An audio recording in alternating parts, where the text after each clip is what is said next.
Welcome back to my channel. How you guys doing? Welcome to part 2 of my little experiment of what I've been up to, and today we'll be looking at this book. Now, as I told you guys in previous videos, I've been getting a lot into fountain pens, and so I wanted to know how the different fountain pen inks work with the different, well, not necessarily how the fountain pen, not necessarily how the fountain pen works, but how the different ink work with the different mediums that I use. So I just recently inked this one up, and how to work with those mediums, because I don't want to line one of my art pieces and then get pleasantly surprised. So I decided to do a little experiment with the different fountain pen inks that I have to see how it takes the different mediums that I use. Please keep in mind, I did not use chalk pastel or oil pastels in this little experiment. Only coloring pencil, which is the Prismacolor Premier coloring pencils, markers, which I use the Sargent Art alcohol base markers, which are called the graphic markers, and I use watercolor paints, which in this case, is the Sargent Art watercolor paints. So let's see what fountain pen inks I have and how it holds up to the different mediums that I want to use with it. Okay, so I have basically 4 different types of fountain pen inks, but in this test I'm only using 3 different types of fountain pen inks, and basically these are the fountain pen inks that are known to be bulletproof. Now, bulletproof actually means able to withstand everything. Anything you can throw at it, this fountain pen ink can withstand it. I tried the Polar Brown from Noodlers, the Noodlers Black, and these are known to be bulletproof, especially the Polar Brown Noodlers, which says it's actually bulletproof on cellulose. Bringing you guys in as close as it can possibly go, because we're looking at basically if there's any smearing of the ink. What I did was I put the ink down and I let it dry for 4 hours. 4 hours, guys. I let this dry for about 4 hours, and I went in there with the Prismacolor pencil and I basically burnish the pencil lead into the paper. So this is really hard pressure I was using. I wasn't using soft pressure, I wasn't using light pressure. I was really burnishing the lead into the paper. And for the Prismacolor, this is the Canary Yellow. As you can see here, there is no smudging. Next, I did the same thing with the Sargent Art graphic marker, or their alcohol based marker, and I went in there and I went as hard as I could without damaging the nib, and I went down, and I only went downward strokes, so I didn't went like this. I went downward strokes, and as you can see, there is no smearing. Finally, I think this wasn't the Sargent Art watercolor. I used the Turner transparent yellow for this, and I went there and I went with a brush and I went with downward strokes again. And as you can see, there is no smearing here. Now let's look at the other one, the other Noodlers, the Noodlers Black. Oh my goodness. When I burnish really hard with the Noodlers Black, you see that? You see that beautiful smear there? Yeah, and that's because I left it to dry for 4 hours. Right now is actually 24 hours, and I still have my Prismacolor next to me. So do you think the amount of hours will actually make a difference? Let's go back in there. Now it's been 24 hours. As you can see, I'm really burnishing there, guys. Really going hard. And no, the amount of hours doesn't make a difference. You can still see smudging with that. Now let's do the markers. No smudging. Absolutely none. And the water, no smudging when you put watercolor. And finally, the Platinum Carbon ink. Now, the Platinum Carbon ink is actually called pigmented ink, and a lot of watercolorists love to use this ink because it is waterproof, and a lot of artists love to use it, but it smears when you burnish colored pencils on it.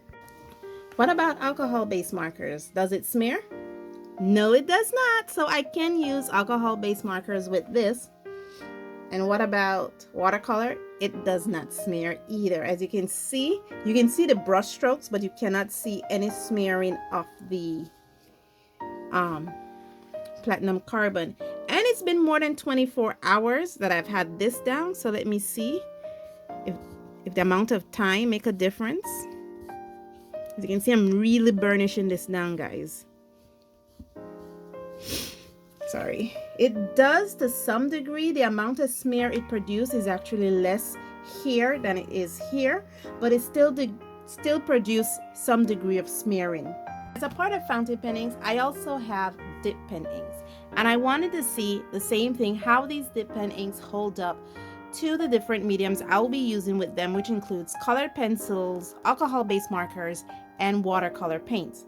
Let's see how that goes.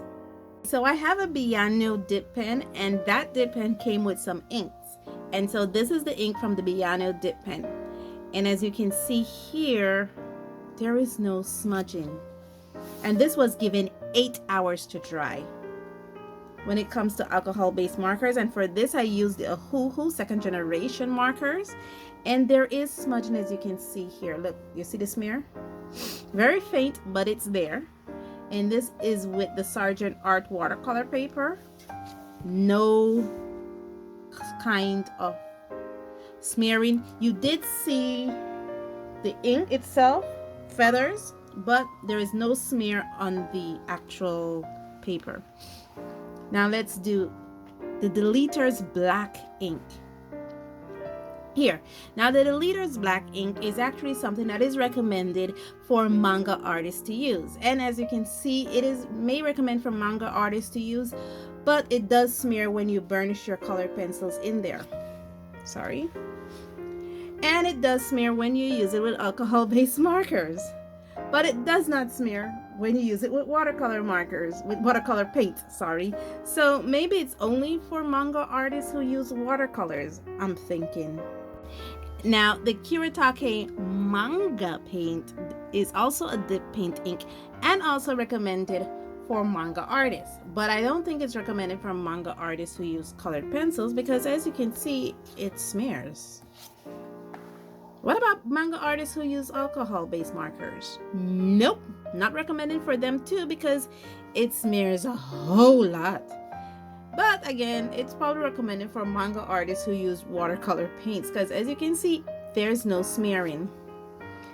Finally, the Dr. P.H. Martin Bombay India ink. And I don't think this is recommended for people who use color pencils and have a heavy hand because, as you can see, there is smearing going down. What about alcohol-based markers? No, not recommended for people who are going to be using alcohol-based markers, but it's water resistant. As you can see, no smearing when used with watercolor. Finally, I have some different inks that I like to play with. Some handmade alcohol-based ink. I have a Marabou Aqua Graphics watercolor ink, and I also have the Diamine fountain pen inks. So let's see how these hold up with the different mediums that I want to use with it. As you can see, I do have some handmade alcohol inks, and I believe this had 4 hours to dry and absolutely no smearing. Not even my expensive dip pen inks can say that. And this had half the time to dry than the dip pen inks did. What about alcohol-based markers? Because this is homemade alcohol ink, so you will not expect alcohol inks to hold up, but it does. No smearing, guys. Absolutely no smudging. And watercolor, a little bit, but nothing too much to really shake at. A little bit right at the edge in between here, but it's not massive. Let's look at the Marabou Aqua Graphic.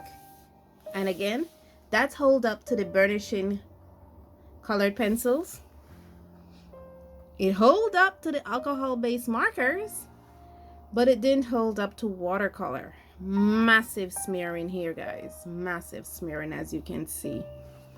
And the Diamine fountain pen ink. Now, granted that this diamine fountain pen ink is not necessarily recommended. It's actually recommended for fountain pen use only and for writing, not necessarily for art. But you guys know artist is going to draw and use whatever as mediums. So let's see how this holds up with colored pencils. Beautifully. No smearing, no smudging. Alcohol-based markers. This one shocked me, guys. I was not expecting this to hold up with alcohol-based markers, but it does. So I can use my alcohol-based markers with this with confidence.